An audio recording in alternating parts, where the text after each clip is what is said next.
ဒီတစ်ခါမှာတော့လူကောင်သေးပေမဲ့နှလုံးသားကြီးမားတဲ့ခွေးလေးတစ်ကောင်ရဲ့စိတ်လှုပ်ရှားစရာဇလန်းလေးကိုပြောပြခြင်းပါတယ်ဒီခွေးလေးဟာတခြားခွေးတွေလိုပဲခွေးတင်တန်းကြောင်းတက်ချင်ခဲ့တာပါပဲဒါပေမဲ့တနာစရာကောင်းတာသူကအရန်ပူတော့ကျောင်းဝင်ခွင့်ရဖို့အရက်မမီခဲ့ဘူးပေါ့ကျောင်းဆရာမကြီးကသူ့ကိုလက်ခံဖို့ဝေခွဲမရဖြစ်နေတော့မှာပဲဒီခွေးလိမ်မာလေးဟာသူ့ရဲ့နရွက်ရှည်ကြီးကိုတုံးပြီးအရက်မီအောင်လှည့်စားပြခဲ့လို့နောက်ဆုံးမှာတော့ကျောင်းတက်ခွင့်ကိုရသွားခဲ့ပါတယ်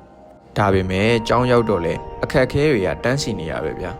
သူကအရက်အရန်ပူတော့ဇပွဲကုံကိုလည်းမမီဘူးအတားစီးကြော်တဲ့လေ့ကျင့်ခန်းတွေမှာလည်းအမြဲတမ်းကြာရှုံးနေခဲ့ပါတယ်ဒီတစ်ခါဆိုရင်သူမှားလုံးမိလို့ဆရာမကြီးအောင်လဲကျသွားခဲ့သေးတာခွေးစာစားရင်လည်းဖိတ်စင်ကုန်တာနဲ့သူတော်တော်လေးကိုအစင်မပြေဖြစ်နေခဲ့တာပေါ့ဒုတိယနေ့မှာလည်းအရင်တိုင်းဖြစ်နေတော့ခွေးလေးခမတော်တော်လေးစိတ်အားငယ်သွားရှာပါတယ်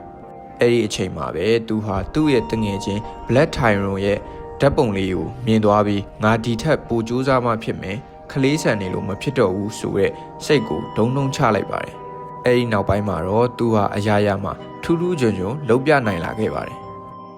ဒါပေမဲ့စာမေးပွဲဖြေရမယ့်နေ့မှာတော့မထင်မှတ်ထားတာဖြစ်ခဲ့ပြန်ပါတယ်အားလုံးအဆင်ပြေနေတော့မှဆရာမကြီးရဲ့ဘိုက်ပူကြီးကိုကြည့်ပြီးအာယုံများသွားရာကနေဆရာမကြီးကိုအမှတ်မထင်တိုက်မိပြီးလဲကျသွားစေခဲ့ပါတယ်ဒီအမားကြောင့်ပဲသူဟာကျောင်းကနေထုတ်ခံလိုက်ရပြီးစိတ်နှလုံးကြေကွဲစွာနဲ့ထွက်လာခဲ့ရပါတယ်သူစိတ်ညစ်ညစ်နဲ့ကျောင်းအပြင်ရောက်နေတော့မှပဲထူးဆန်းတဲ့အတန်တစ်ခုကိုကြားလိုက်ရပါတယ်ကြည့်လိုက်တော့မျက်မှတ်မြင်အမျိုးသားတစ်ယောက်ဟာအရှိန်နဲ့မောင်းလာတဲ့ကားရှိကိုတက်ကြီးရှောက်သွားနေတာပါ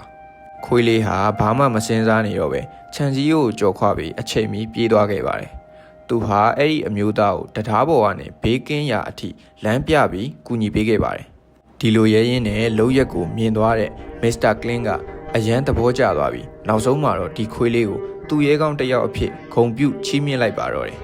ဒီဇလန်းလေးကနေပေးခြင်းတဲ့သင်ခန်းစာလေးရတော့ကိုကဘလောက်ပဲတင်းငယ်ပါစေစိတ်သက်ခိုင်မာရင်ဘလို့အခက်ခဲကိုမဆိုကြော်ဖြတ်နိုင်တယ်ဆိုတာပါပဲဗျာ